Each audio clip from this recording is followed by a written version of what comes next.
আল্লাহকে যে ব্যক্তি পেয়েছে সে দুনিয়ার সব পেয়ে গেছে, আল্লাহকে যে পায় নাই সে আসলে কিছুই পায় নাই, ইহকাল পরকালের কিছুই পায়নি। এখন আমরা আল্লাহকে পাবো কিভাবে, এটা বড় প্রশ্ন না? যে আল্লাহর কাছ থেকে, যে জান্নাত থেকে আমরা পৃথিবীতে চলে আসলাম, সেই জান্নাতে যেতে হলে তো আমাকে আল্লাহকে পেতে হবে।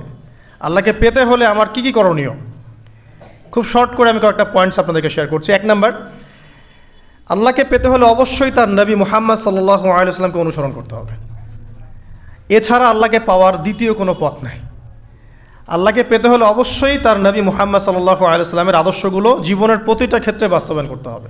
চলাফেরা, ওঠা বসা, খাওয়া দাওয়া, ইস্তেঞ্জা করা, মুআমালাত, ব্যবসা বাণিজ্য, অর্থনীতি, সমাজ, রাষ্ট্র, সব ক্ষেত্রে আপনাকে মুহাম্মদ সাল্লাল্লাহু আলাইহি ওয়াসাল্লামের তরিকা, আদর্শটাকে ফলো করতে হবে। তাহলে আপনি আল্লাহকে পাবেন ইনশাআল্লাহ। যে ব্যক্তি আল্লাহকে পেয়েছে সে দুনিয়াও পেয়েছে, আখিরাতও পেয়েছে। যে আল্লাহকে পায় নাই, দুনিয়াও বরবাদ, আখিরাতও বরবাদ। 1 নাম্বার তাহলে কি কাজ? আল্লাহ পাকের সর্বশেষ নবী মুহাম্মদ সাল্লাল্লাহু আলাইহি ওয়াসাল্লামকে অনুসরণ করা, তার আদর্শ মেনে চলা, 1 নাম্বার। 2 নাম্বার হচ্ছে 5 ওয়াক্ত নামাজ। আল্লাহকে পেতে হলে নামাজ লাগবে, নামাজ নাই আল্লাহ নাই। ওয়াস্তাঈনু বিস-সাবরি ওয়াস-সালাহ, তোমরা সবর এবং সালাতের মধ্য দিয়ে আল্লাহর সাহায্য প্রার্থনা করো। আমরা এই জন্য নামাজে বলি ইয়াকা না'বুদু ওয়া ইয়াকা নাস্তাঈন, আমরা শুধু আপনারই ইবাদত করি এবং আপনার কাছেই সাহায্য প্রার্থনা করি। তো আল্লাহকে পেতে হলে নামাজের কোনো বিকল্প নাই। যে ব্যক্তি নামাজ পড়ে না, আল্লাহর সাথে তার কোনো সম্পর্ক নেই, নো কানেকশন। আপনি যে কোনো কিছু চাচ্ছেন, সেজদায় পড়ে আল্লাহর সামনে আত্মসমর্পণ করেই চাইতে হবে। ওয়াসজুদ ওয়াক্তারিব, আল্লাহ পাক কি বলেছেন? সেজদা করো, নিকটবর্তী হও। তো ব্যাখ্যা অনেক করা যায়। নামাজ না পড়লে কিন্তু মানুষ কুফরিতে লিপ্ত হয়। যে ব্যক্তি মান তারাকা সালাতান মুতাআম্মিদান ফাকাদ কাফারা, যে ব্যক্তি সালাতকে অস্বীকার করে, ফরজ নামাজকে অস্বীকার করে, সে ব্যক্তি কিন্তু কুফরিতে চলে যায়। ঠিক আছে?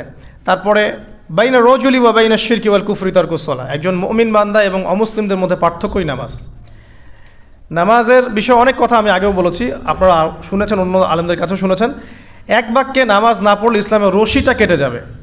মুআয বিন জাবালকে নবী সাল্লাল্লাহু আলাইহি ওয়াসাল্লাম বলেছেন যে যদি মান তারাকা সালাতান মুতাআম্মিদান, কেউ যদি সালাতকে ইচ্ছা করে ছেড়ে দেয়, ফাকাদ বারিয়াত মিন জিম্মাতিল্লাহ, সে ব্যক্তি আল্লাহর জিম্মেদারি থেকে মুক্ত হয়ে যাবে। তার উপর আল্লাহর কোনো জিম্মাদারি নাই, আল্লাহর নিরাপত্তা, জিম্মাদারি থেকে সে মুক্ত। তো 5 ওয়াক্ত নামাজ আল্লাহ পাক আমাদের সবাইকে জামাতের সাথে পড়ার তৌফিক দান করুন। এর পাশাপাশি নফল নামাজ বাড়িয়ে দেওয়ার তৌফিক দান করুন, এবং স্পেশালি তাহাজ্জুদের নামাজ যদি পারেন 2 রাকাত হলেও নিয়মিত তাহাজ্জুদের নামাজ পড়ার তৌফিক আল্লাহ পাক আমাদেরকে দান করুন। আর নামাজের বাহ্যিকতা নিয়ে এত বেশি ঝগড়ায় যাবেন না। এখন আমরা যত ঝগড়া নামাজের বাহ্যিকতা নিয়ে, হাত বাঁধা, রফুল ইয়াদাইন, আমিন আর পায়ে পা, এগুলো নিয়ে ঝগড়ার শেষ আছে? নাই। ইসলামের বিরোধী শক্তিরা হাত ভেঙে ফেলার পায়তারা করে ফেলেছে অলরেডি। হাতই না থাকলে আপনি বাঁধবেন কোথায়? মনে করেন আপনার হাতই নাই, বাঁধবেন কি উপরে না নিচে? তো এই হাত তো ভেঙে ফেলার পায়তারা করা হয়েছে। এখন আপনি পড়ে আছেন বাঁধার কোন জায়গায় বাঁধবেন সেটা নিয়ে, অথচ পুরো বৈশ্বিক চক্রান্ত মুসলিমদের বিরুদ্ধে হাতটাই ভেঙে ফেলে দিবে। তুই বাঁধবি কোথায় হাত? তারপর দেখবো। এটা আমরা বুঝতে পারি না। এটা বোঝার জন্য যে জ্ঞান, ইলম, নূর দরকার তা তো নাই আমাদের মধ্যে। এই জন্য আপোষের ঝগড়া নিয়ে পড়ে আছি। যে ছোটোখাটো যে ইখতিলাফি মাসআলাগুলো চলে আসছে দীর্ঘদিন থেকে, এগুলোর কোনো সমাধানে আসতে পারবে না কিন্তু কেউ। পক্ষে বিপক্ষে কথা চলতেই থাকবে কিয়ামত পর্যন্ত, ওইগুলো নিয়ে আমরা ব্যস্ত আছি। তো আমি রিকোয়েস্ট করব, নামাজের আধ্যাত্মিকত্বের দিকে ফোকাস করেন। নামাজের আধ্যাত্মিকত্ব কি? আপনি আল্লাহর সামনে দাঁড়িয়েছেন, দুনিয়ার সাথে এখন আপনার কোনো সম্পর্ক নাই, আপনি এবং আল্লাহ, মাঝখানে কিছু নাই। নামাজে যা পড়ছেন, সূরা ফাতিহা, অন্যান্য সূরা, রুকুত, তাসবিহ, সিজদা, তাশাহুদ, দরুদ, অর্থ বোঝার চেষ্টা করেন এবং অর্থের দিকে ফোকাস করেন, আল্লাহকে পাবেন ইনশাআল্লাহ। সিজদায়, রুকুতে যখন যাচ্ছেন, আপনি চিন্তা করেন যে আপনি মহাবিশ্বের মহা শক্তিধর আল্লাহ রাব্বুল আলামিনের সামনে মাথা নত করেছেন। আপনি চিন্তা করেন যে আল্লাহ আপনাকে দেখছেন। এখন যখনই মানুষ নামাজে দাঁড়ায়, আল্লাহ পাক তার দিকে দৃষ্টি নিবদ্ধ করে, এবং যখন মানুষ এদিক ওদিক তাকানো শুরু করে নামাজে, আল্লাহ পাক মুখ ঘুরিয়ে নেন। হ্যাঁ, নামাজে ওই যে আমরা যে ডিজিটাল নামাজ পড়ি না এখন, ডিজিটাল মানে 4 রাকাত নামাজ 4 মিনিটে শেষ। এক রুকু করলে সেজদা পাওয়া যায় না, সেজদা তাসবিহ পড়লে আবার এদিকে দেখা যায় যে দ্বিতীয় সেজদায় চলে গেছে অলরেডি ওঠার আগেই। অনেক ক্ষেত্রে ইমাম সাহেবরাও খুব দ্রুত নামাজ পড়ান, অনেক দ্রুত পড়ান। এত দ্রুত নামাজ পড়াবেন কেন? নামাজ জামাতে পড়লে সংক্ষিপ্ত করতে বলা হয়েছে, কিন্তু এত দ্রুত তো পড়তে বলা হয়নি। এখনও দেখবেন মক্কা মদিনায় গিয়ে নামাজ দেখবেন, মাশাআল্লাহ, নামাজটা তাদের মাশাআল্লাহ, এটার প্রশংসা না করলে হক আদায় হবে না। নামাজটা অসাধারণ, ধীর স্থিরভাবে। ফজরের নামাজ 20 মিনিট, 15 মিনিট, 20 মিনিট পড়াচ্ছে নামাজ, রিল্যাক্স। নামাজে দাঁড়ালে চমৎকার তেলাওয়াত হচ্ছে, আপনি ভুলে যাচ্ছেন নিজেকে। তেলাওয়াত হবে চমৎকার, এবং সবচেয়ে ভালো যিনি তেলাওয়াত করতে পারেন তাকে নামাজে দিতে হবে, রিল্যাক্সে নামাজ পড়বে। ক্ষেত্র বিশেষে আপনি শর্ট করতে পারেন, কিন্তু সবসময় কেন আমরা 4 রাকাত নামাজ 3 মিনিটে শেষ করে দিব? আবার নামাজের পর দোয়াটা হবে লম্বা, অথচ নামাজটাই ছিল দোয়া, নামাজটাই কিন্তু দোয়া। এখন সেজদায় আমরা যদি কান্নাকাটি করতে না শিখি, আল্লাহর সামনে আমি মাথা নত করেছি, এখানে নিজের মনের যত আবেগ আকুতি দোয়া এগুলো আল্লাহর সামনে ঢেলে না দিতে পারি, এই দোয়া কালাম না শিখি, তাহলে তো নামাজের আধ্যাত্মিকতা অর্জন হলো না। সাহাবীরা কেমন করে নামাজ পড়তেন যে নামাজ পড়ার পরেও তাদের গা থেকে তীর বের করা যায়? কিভাবে তারা নামাজ পড়তেন? তাহলে নবী সাল্লাল্লাহু আলাইহি ওয়াসাল্লাম কিভাবে নামাজ পড়তেন যে নামাজ পড়ার ফলে তার পা মোবারক ফুলে যাইত? 1 রাকাতে তিনি 4 পারা কোরআন তেলাওয়াত করতে পারলেন কিভাবে? তো তাদের নামাজ আর আমাদের নামাজ, আল্লাহ রাব্বুল আলামিন তার রাসূলের মাধ্যমে একটা হাদিসে জানিয়েছেন যে এমনও অনেক নামাজি আছে, নাউযুবিল্লাহ, আল্লাহ পাক আমাদেরকে তাদের অন্তর্ভুক্ত না করুন, যে নামাজ পড়ার পরে আল্লাহ রাব্বুল আলামিন এই নামাজটাকে ওই নামাজের মুখের উপর নিক্ষেপ করে দেয়, তোমার নামাজের আমার কোনো দরকার নেই। আল্লাহ পাক আমাদেরকে হেফাজত করুন। ধীর স্থিরভাবে পড়েন, রিল্যাক্সে, তারা হওয়ার কিচ্ছু নাই। ওমা খালাকতুল জিন্না ওয়াল ইনসা ইল্লা লিয়াবুদুন, শুধুমাত্র আল্লাহর ইবাদত করার জন্যই তো পৃথিবীতে এসেছি। হোক না দোকানটা 5টা মিনিট পরে খুললে কি হবে? হ্যাঁ, জমিতে যান, জমিতে আধা ঘন্টা পরে গেলে কি হবে? যে আল্লাহ পাক আপনাকে বাঁচিয়ে রাখতে পারেন, সে আল্লাহ পাক আল্লাহর পথে সময় দিলে আপনাকে অফুরন্ত রিজিকও তো দিতে পারেন না? আপনি আল্লাহর হয়ে যান, বাকি সব আল্লাহ আপনার দায়িত্ব নিয়ে নেবেন ইনশাআল্লাহ। আপনি নিজে আল্লাহর হয়ে যান, আপনার সব কিছু দায়িত্ব কে নিয়ে নেবে? আল্লাহ নিয়ে নেবে। তো আল্লাহ পাক আমাদেরকে ধীর স্থিরভাবে আধ্যাত্মিকত্ব অর্জন করে নামাজ পড়ার তৌফিক দান করুন, আমিন।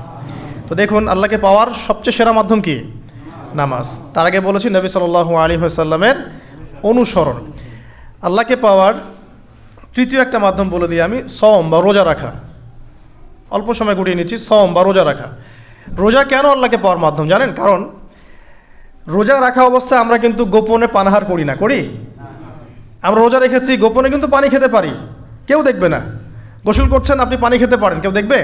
দেখবে না। লুকিয়ে লুকিয়ে আপনি কিন্তু খাবার খেতে পারেন, কেউ দেখবে না, বাসায় কেউ নাই দেখার, কিন্তু আপনি খান না। আপনি সবর করেন, সহ্য করেন, একদম সূর্যাস্তের সময় গিয়ে আপনি ইফতার করেন। এই যে কাজটা আপনি কেন করেন? কারণ আপনি ফিল করেন যে আল্লাহ আপনাকে দেখছেন। কেউ আপনাকে দেখুক না দেখুক, আল্লাহ আপনাকে দেখছেন। এটাই হচ্ছে ইহসান, এটাই হচ্ছে আল্লাহ পাকের মারিফতকে উপলব্ধি করা। আল্লাহ রাসূল সাল্লাল্লাহু আলাইহি ওয়াসাল্লাম বলেছেন, ইহসান হচ্ছে আন তা'বুদাল্লাহা কাআন্নাকা তারা, তুমি এমনভাবে আল্লাহর ইবাদত করবে যেন তুমি আল্লাহকে দেখছো। ওয়া ইল্লাম তাকুন তারাহু ফাইন্নাহু ইয়ারাক, তুমি আল্লাহকে দেখতে না পারলেও বিশ্বাস করবে আল্লাহ তোমাকে দেখছেন। তো এটা রোজা রাখলে উপলব্ধি হয় না যে আল্লাহ আমাকে দেখছেন? এটা হচ্ছে আল্লাহকে পাওয়ার মাধ্যম। এই জন্য রমাজানের রোজা অবশ্যই রাখবো ইনশাআল্লাহ। পাশাপাশি এই যে সোমবার, বৃহস্পতিবার বা এই যে মাসের 3 দিন আইয়ামে বীজের সওম আছে, 13, 14, 15, আরাফার সওম, আশুরার সওম বা নফল সওম, এগুলো রাখার অভ্যাস করলে আল্লাহকে পাওয়া যাবে ইনশাআল্লাহ তাআলা। আল্লাহ পাক আমাদেরকে বেশি বেশি সওম রাখার তৌফিক দান করুন, এবং আমাকে আপনাদের সবাইকে বিগত জীবনে আমরা যারা বিভিন্ন সময় সওম রাখি নাই বা রাখতে পারি নাই, বা বিভিন্ন সালাত পড়ি নাই, পড়তে পারি নাই, এগুলোকে হিসেব করে আদায় করার তৌফিক আল্লাহ পাক দান করুন, আমিন। 4 নম্বর একটা মাধ্যম বলে দিই আল্লাহকে পাওয়ার, সেটা হলো তিলাওয়াতে কোরআন। কোরআন তেলাওয়াত যে যত বেশি করবে, অর্থ উপলব্ধি করে পড়বে, সে আল্লাহ পাককে চাক্ষুষ পাবে ইনশাআল্লাহ। মানে আল্লাহ রাব্বুল আলামিন একটা চিঠি দিয়েছেন, মনে করেন আপনাকে, আপনার একজন কথার কথা এক্সাম্পল দিচ্ছি, যে আপনার কোনো একজন বন্ধু আছে অনেক দূরের কোনো দেশে, তা আপনি তাকে দেখেনও নাই, আপনি তাকে চিনেনও, মানে আপনি তার চেহারা দেখেন নাই, তাকে চিনেন না, তার সাথে যোগাযোগের মাধ্যম হচ্ছে আপনার চিঠি বা মেসেজ, ঠিক আছে? এখন সে আপনাকে কিছু মেসেজ পাঠালো, এই মেসেজের মধ্যে সে কিছু ইনস্ট্রাকশন দিয়েছে যে এইগুলো করতে হবে, এগুলো করতে হবে, বা আপনার প্রতি ভালোবাসার ইজহার করছে।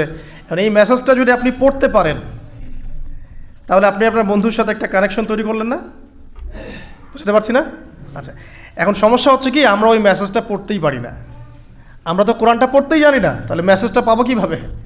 আর যারা পড়তে জানি সেই ভাষাটা বুঝি না। এখন ওই বন্ধু মনে করেন চিঠি লিখেছে বাংলা ভাষায়, আর আপনি বাংলা পড়তে জানেন না, তাহলে কি পারবেন উপলব্ধি করতে তার মনের ভাব, সেই বন্ধুর আবেগ, ভালোবাসা, প্রেম আপনি কি উপলব্ধি করতে পারবেন? লিখেছে সে উর্দু দিয়ে বা ইংরেজিতে, আপনি ইংরেজি বোঝেন না, ইংরেজি লিখতে পারেন না, তাহলে কি আপনি তার চিঠি বুঝতে পারবেন? এখন আমরা যেহেতু আরবি বুঝি না, এই কারণে কোরআনের মধ্যে কি বলেছেন আল্লাহ রাব্বুল আলামিন আমরা উপলব্ধি করতে পারছি না। আমি কি বুঝাতে পারছি? তো কোরআন শুধুমাত্র তিলাওয়াত করা যথেষ্ট নয়। তিলাওয়াত করলে আপনি প্রত্যেক হরফে 10 নেকি পাবেন, কোনো সমস্যা নাই, কিন্তু ওই মেসেজটাকে উপলব্ধি করতে হলে আপনার অর্থটা জানতে হবে। অর্থ জানলে পরে আপনি দেখবেন আল্লাহকে আপনি চাক্ষুর সামনে পাচ্ছেন ইনশাআল্লাহ তাআলা। আপনি হতাশ হয়েছেন, হতাশা দূর করার জন্য সূরা আছে কোরআনে। বিপদে পড়েছেন, বিপদ দূর করার সূরা আছে কোরআনে। আপনার রিজিকের সমস্যা কাটানোর সূরা কোরআনে আছে। কোনো হাজতের প্রয়োজন, সূরা ইয়াসিন, হাজতের সূরা চলে আসে। অসুস্থ হয়েছেন, শেফার সূরা কোরআনে আছে। বা কাউকে জিন টোনা করা হয়েছে, বানটোনা করা হয়েছে, ওর শেফাও কোরআনে আছে। এমন কোনো বিষয় নাই যেটা আল্লাহ রাব্বুল আলামিন কোরআনের মধ্যে নাজিল করেন নাই। ব্যবসা করতে চান, কোরআন কথা বলবে, ঠিক আছে? আপনি সামাজিক বিষয়ে ডিল করতে চান, সূরা হুজুরাত কথা বলবে। আপনি ইতিহাস ভালোবাসেন, কোরআনে ইতিহাস দিয়ে ভর্তি করা আছে। আপনি কাব্য ভালোবাসেন, কবিতা পড়তে ভালোবাসেন, কোরআনের মধ্যে কবিতা দিয়েও ভর্তি আছে। আর রহমান আল্লামাল কোরআন খালাকাল ইনসান, এখানে ছন্দ আছে না? প্রত্যেকটা ছন্দ। ওয়ান নাজমি ইযা হাওয়া মা দাল্লা সাহিবুকুম ওয়া মা গাওয়া ওয়া মা ইয়ানতিকু আনিল হাওয়া, ছন্দ আছে না? আপনি উপন্যাস ভালোবাসেন, কোরআনে অনেক উপন্যাস আছে, পড়ে দেখেন। যা চান তাই পাবেন কোরআনে। এক কথায় আপনি আল্লাহকে পাবেন কোরআনের মধ্য দিয়ে। তো কোরআনের সাথে যার সম্পর্ক যত বেশি, আল্লাহর মারেফত সে তত বেশি পাবে ইনশাআল্লাহু আজ্জা ওয়া জাল। 4টা বলেছি না? 5 নম্বর হচ্ছে হজ ওমরা করা। হজ ওমরা আল্লাহ পাক আমাদের সবাইকে বেশি বেশি করার তৌফিক দেখ। হজ এবং ওমরা এমন কিছু কাজ আছে যে কাজগুলো সরাসরি আপনার সাথে আল্লাহ পাকে কানেকশন করাবে। আরাফার মাঠে যাবেন, ওই মাঠে কি কিয়ামত হবে না? আল্লাহকে চিনতে পারবেন এখানেই।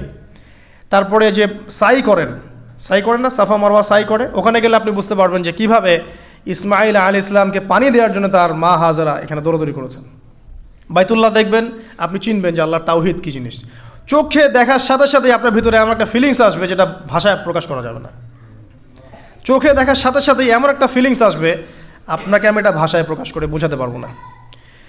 আপনি জানবেন ইব্রাহিম আলাইহিস সালাম এবং তার ছেলে ইসমাইল আলাইহিস সালাম বাপ বেটা মিলে রাজমিস্ত্রির কাজ করেছে। এটা আপনি জামজাম কূপ দেখবেন, পানি পান করবেন, আল্লাহকে চিনতে পারবেন যে এই কূপ তো অলৌকিক। এই কূপের মতো কূপ নাই পৃথিবীতে, এর পানি কখনো শেষ হয় না। এবং এই পানি খেয়ে মানুষ বেঁচে থাকতে পারে, খাবারের দরকার হবে না। দীর্ঘদিন পর্যন্ত এই পানি খেয়ে মানুষ বেঁচে থাকতে পারবে, খাবারের প্রয়োজন হয় না। তো এই পানির মধ্যে এমন কিছু উপাদান আছে যেটা মানুষের শরীরের রোগগুলোকে শেফা দিয়ে দিবে ইনশাআল্লাহ তাআলা আল্লাহর হুকুমে। তো প্রত্যেকটা কাজে রাসূল সাল্লাল্লাহু আলাইহি ওয়াসাল্লামের শহরে গেছেন মদিনায়, ওই মদিনার বাতাসটা আপনাকে বলে দিবে যে এটা একটা অন্যরকম শহর, ঠিক আছে? রাসূল সাল্লাল্লাহু আলাইহি ওয়াসাল্লামের রওজায় যাবেন, সামনে দাঁড়াবেন, আপনি আল্লাহকে চিনতে পারবেন। আপনি আর পৃথিবীতে থাকবেন না, অন্য জগতে চলে যাবেন। ওই যে বাকিউল গারকাদ আছে, সাহাবীদের কবরস্থান জান্নাতুল বাকি, ওখানে ঢুকবেন, আপনার কাছে মনে হবে যে পৃথিবীটা আসলে কিছুই না। পৃথিবীর সবচেয়ে সেরা মানুষগুলো এই মাটির নিচে শুয়ে আছে, ওখানে আপনাকে খুবই তুচ্ছ মনে হবে তাদের সামনে। এই যে মানে বিভিন্ন জায়গায় গিয়ে আল্লাহকে চিনতে পাওয়া, এটা সবচেয়ে ভালো হয় হজ এবং ওমরাতে গিয়ে। আল্লাহ পাক আমাদেরকে তৌফিক এনায়েত করুন, আমিন। তো এটা একটা আল্লাহকে পাওয়ার নিদর্শন। যাদের হজ ফরজ হয়ে গেছে অবশ্যই হজ করে ফেলবেন, আর যাদের সামর্থ্য আছে তারা বেশি বেশি ওমরা করবেন। নবী সাল্লাল্লাহু আলাইহি ওয়াসাল্লাম বলেছেন, এক হজ পরের হজের মধ্যে যত গুনাহ মাফ করিয়ে দেয়, এক ওমরা পরের ওমরার মধ্যে যত গুনাহ সেগুলোকে মাফ করিয়ে দেয়। আল্লাহ পাক আমাদেরকে এই আমলগুলো করার তৌফিক এনায়েত করুন। 6 নাম্বার বলছি জিকির। আল্লাহ পাকের জিকির বাড়াতে হবে। যে আল্লাহ পাকের জিকির যত বেশি করবে, সে আল্লাহ পাকের মারিফত তত বেশি উপলব্ধি করবে, আল্লাহকে পাবে ইনশাআল্লাহ। আর এই জিকির করার জন্যে অজুও শর্ত নয়, জানেন? আল্লাহর জিকির করার জন্য কিন্তু অজু শর্ত নয়। আপনি মনে মনে চলতে ফিরতে অলওয়েজ সুবহানাল্লাহ, আলহামদুলিল্লাহ, আল্লাহু আকবার, লা ইলাহা ইল্লাল্লাহ, আস্তাগফিরুল্লাহ পড়তেই থাকতে পারেন। কষ্টের কিছু আছে? খালি জবান চলবে। মাঠে কাজ করছেন, ওই যে লাঙল দিয়ে কাজ করছেন, সেচ দিচ্ছেন, আপনি পড়তে থাকবেন আস্তাগফিরুল্লাহ ওয়া আতুবু ইলাইহি, লা হাওলা ওয়ালা কুওয়াতা ইল্লা বিল্লাহ, সুবহানাল্লাহ, আলহামদুলিল্লাহ, লা ইলাহা ইল্লাল্লাহ, আল্লাহু আকবার। কোনো সমস্যা নেই। রান্না বান্না করছে মেয়েরা, এটা করতে করতে পড়তে পারবে না? গাড়ি ড্রাইভ করতে করতে আপনি পড়তে পারবেন লা ইলাহা ইল্লাল্লাহ ওয়াহদাহু লা শারীকা লাহু, লাহুল মুলক ওয়া লাহুল হামদ ওয়া হুয়া আলা কুল্লি শাইইন কাদির। যে কোনো কাজ করতে করতেই ইল্লাল ইস্তেনজা বাদ দিয়ে। ইস্তেনজা কি জিনিস? প্রসাব পায়খানা। এই সময় এগুলো মুখ দিয়ে বলবেন না, দরকার নাই। আপনি এখানে এরপরে যে সময়গুলো আছে এগুলোতে আপনি জিকির বাড়াবেন। যে যত বেশি জিকির করবে তার কলব তত বেশি পরিচ্ছন্ন হবে। যার কলব যত পরিচ্ছন্ন, আল্লাহর নূর তার কলবে তত বেশি আসবে, সে আল্লাহ পাকে তত কাছে পাবে ইনশাআল্লাহু আজ্জা ওয়া জাল। 7 নাম্বার দোয়া ইস্তেগফার বাড়িয়ে দেয়া। আল্লাহর কাছে বেশি বেশি দোয়া করতে হবে। দোয়া বাড়িয়ে দেন। দোয়ার জন্য হুজুর ডাকতে হবে না, দোয়ার জন্য আমাকে ডেকে বাসায় খাওয়ানোরও দরকার নেই আপনার। দোয়ার জন্য আপনি যথেষ্ট। নামাজে দাঁড়ান, নামাজের সেজদায় দোয়া করেন, নফল নামাজ পড়েন, নফল নামাজের সেজদায় দোয়া করেন, নামাজের পরে হাত তুলে দোয়া করেন প্রয়োজনে, নামাজে সালাম ফেরানোর আগে দোয়া করেন, যে কোনো ভালো কাজ করেছেন তারপর দোয়া করেন, ঠিক আছে? কোরআন তেলাওয়াত করলেন, দোয়া করেন, তাহাজ্জুদের ওয়াক্তে দোয়া করেন, বৃষ্টি পড়ছে তখন দোয়া করেন, ঠিক আছে? মানে দোয়া কবুলের মোমেন্ট, সময়গুলো, আজান হয়েছে, আজান ইকামতের মাঝখানে দোয়া করেন, এই যে এখন খুতবা হচ্ছে এই সময় দোয়া করেন, দোয়া কবুল হবে। দিনী মজলিসে বসেছেন, দোয়া করেন, দোয়া করতে থাকেন মনে মনে। যত বেশি আপনি দোয়া করতে পারবেন আল্লাহর কাছে, ইনশাআল্লাহ আল্লাহকে আপনি তত কাছে পাবেন ইনশাআল্লাহ। এটা আল্লাহকে পাওয়ার অন্যতম মাধ্যম। এবং ইস্তেগফার, ইস্তেগফার মানে কি? তওবা করা। আস্তাগফিরুল্লাহাল্লাযী লা ইলাহা ইল্লা হুয়াল হাইয়ুল কাইয়ুম ওয়া আতুবু ইলাইহি। এটা বেশি বেশি পড়বেন, দিনে কমপক্ষে 70 বার বা 100 বার পড়ার চেষ্টা করবেন। আল্লাহ পাক তৌফিক দান করুন। কয়টা বলেছি ভাই? 7টা। আচ্ছা, 8 নাম্বার হচ্ছে সদকা করা। সদকা, দান সদাকা আল্লাহর কাছে খুব বেশি পছন্দের। দান সদকা করার জন্য সম্পদ লাগে না, আমার কথা শোনেন। দান সদকা করার জন্য সম্পদ লাগে না, কলিজা লাগে, মন লাগে। বহু বড় বড় মানুষ আছে দান সদকা করতে পারে না, কোটিপতি, জাকাত দেয় না, আছে না? আর বহু গরিব মানুষ ভ্যান চালায়, কৃষিকাজ করে, দেখবেন 100 টাকা দান করে দিল। মন থাকতে হয়, মন, কলিজা বড় থাকতে হয়। তো যাদের কলিজা বড়, মন বড়, তারা দান সদকা করতে পারবে ইনশাআল্লাহ। আর যার মন বড় সেখানেই তো আল্লাহ নূর আসবে। সংক্ষিপ্ত মনে কি, সংকীর্ণ মন আল্লাহ নূর কোত্থেকে আসবে? কথা বুঝতে পারে নাই? তো দান সদকা বাড়ান। আপনি 1 টাকা দান করেন, 5 টাকা দান করেন, হালাল রিজিক থেকে 1 টাকা দান করেন, সেটা আল্লাহর কাছে অনেক বেশি পছন্দের। একটা হাদিসে নবী সাল্লাল্লাহু আলাইহি ওয়াসাল্লাম বলেছেন, হালাল উপার্জন থেকে আল্লাহর বান্দারা যখন একটা খেজুরও দান করে, আল্লাহ পাক সেই একটা খেজুরকে আস্তে আস্তে বড় করতে থাকেন, বড় করতে থাকেন, বড় করতে থাকেন। এটা এক পর্যায়ে পাহাড়ের সমান হয়ে যায়। এবং কিয়ামতের মাঠে মানুষ তার দান এবং সাদাকার যে ছায়া, এই ছায়ার নিচে অবস্থান করবে। আপনার বিপদ হয়েছে, দান সদকা করেন, বিপদ দূর হয়ে যাবে ইনশাআল্লাহ। জটিল কোনো রোগ হয়েছে, কোনো ডাক্তার ট্রিটমেন্ট করতে পারছে না, সদকা করেন, রোগ ভালো হয়ে যেতে পারে ইনশাআল্লাহ। সদকার ব্যাপক ফজিলত আছে। সদাকা, দান সদাকা, দোয়া, এগুলো তাকদিরের যে বিপদ আপদগুলো আছে না, ঝুলে আছে, আমাদের তাকদিরে বিপদ আছে না অনেক, এগুলোকেও সরিয়ে দিতে পারে আলহামদুলিল্লাহ। এই শক্তি আছে দোয়া এবং দান সদকার মধ্যে। আল্লাহ পাক আমাদেরকে বেশি বেশি সদাকা করার তৌফিক দান করুন, আমিন। আর সদাকা নফল না করতে পারলেও কমপক্ষে ফরজ জাকাতটুকু দিবেন, ফরজ জাকাতটুকু দিবেন। কারণ জাকাত, সদকা এবং ব্যবসা, এগুলো হচ্ছে ইসলামিক অর্থনীতির মূল ভিত্তি, এর সাথে কৃষিকাজ। আর দুটো বলে শেষ করে দেই। 9 নম্বর হচ্ছে আমর বিল মারুফ এবং নাহি আনিল মুনকারের কাজ করা, মানে সৎ কাজের আদেশ করা, মানুষকে অসৎ কাজে নিষেধ করা। এই কাজটা যে যত বেশি করবে সে তত বড় ব্যবসায়ী। কারণ কি, আপনার দাওয়াতে, আপনার লেকচার শুনে, আপনার বই পড়ে, আপনার নসিহত শুনে যদি একটা মানুষও দিনের পথে ফিরে আসে, ওই একটা মানুষের সারা জীবনের যে নেক কাজ, এই সমস্ত নেক কাজের একটা অংশ আপনি পাবেন ইনশাআল্লাহ। আবার আপনি কাউকে অন্যায় থেকে বারণ করেছেন, আপনার দাওয়াত শুনে কেউ সিগারেট ছেড়ে দিয়েছে, মাদক ছেড়ে দিয়েছে, জেনা ছেড়ে দিয়েছে, পর্ন ছেড়ে দিয়েছে, বা হারাম সুদ ছেড়ে দিয়েছে, ওই মানুষটা এখন সারা জীবন যত ভালো কাজ করবে, এই পুরো ভালো কাজের একটা অংশ আপনি পাবেন ইনশাআল্লাহ। এর চেয়ে বড় কিন্তু কোনো ব্যবসা নাই। এই কাজটা করলে আল্লাহ পাকের রহমত নেমে আসে, আর এই কাজটা ছেড়ে দিলে আল্লাহ পাকের গজব নেমে আসবে। যখন মানুষ ন্যায়ের আদেশ এবং অন্যায় নিষেধ ছেড়ে দিবে, আল্লাহর গজব নেমে আসবে। আর মানুষ যত বেশি সৎ কাজে আদেশ করবে, অসৎ কাজে নিষেধ করবে, আল্লাহর রহমত তত কাছে আসবে ইনশাআল্লাহ। আল্লাহকে পাওয়া যাবে ইনশাআল্লাহ তাআলা। আল্লাহ পাক আমাদেরকে তৌফিক এনায়েত করুন। আর সর্বশেষ একটা বলে শেষ করে দেই, সেটা হলো যে আল্লাহর দিনকে, আল্লাহর দিনের খেদমত করা বা দিনের কল্যাণে নিজেকে নিয়োজিত রাখা। আল্লাহর দিনের খেদমত করা বা দিনের কল্যাণে নিজেকে নিয়োজিত করলে আল্লাহ পাককে পাওয়া যাবে ইনশাআল্লাহ। এই পৃথিবীতে আল্লাহ পাকের সবচেয়ে গুরুত্বপূর্ণ জিনিসটা কি? নিয়ামতটা কি? আল্লাহর দিন না? এই দিন ছাড়া কি পৃথিবীতে আর কিছু আছে? একটা হাদিসে আসছে যে পুরো পৃথিবীটাই তো অভিশপ্ত। পুরো পৃথিবীটা কি? অভিশপ্ত। শুধুমাত্র দিনের এলেম অর্জনের জায়গা ছাড়া, তালেবে এলেমদের জায়গা ছাড়া, দিনী মাহফিলগুলো ছাড়া, যেখানে নামাজ হয়, এই জায়গাগুলো ছাড়া বাকি সব অভিশপ্ত জায়গা। তো এখানে পৃথিবীতে সবচেয়ে গুরুত্বপূর্ণ এবং ইম্পর্টেন্ট, আল্লাহর কাছে প্রিয় জিনিসটা কি? আল্লাহর দিন। তো আল্লাহর সেই প্রিয় জিনিসটাকে যারা এগিয়ে নেওয়ার চেষ্টা করবে, সেই দিনের খেদমত করার চেষ্টা করবে, দিনের জন্য একটা মসজিদ করা, একটা মাদ্রাসা করা, হ্যাঁ, একটা কোনো ভালো কোনো প্রকল্প করার চেষ্টা করবে, আল্লাহ পাক কি তাদেরকে রক্ষণাবেক্ষণ করবেন না? আল্লাহ পাক তাদের অভিভাবক হবেন না? নিঃসন্দেহে হবেন ইনশাআল্লাহ।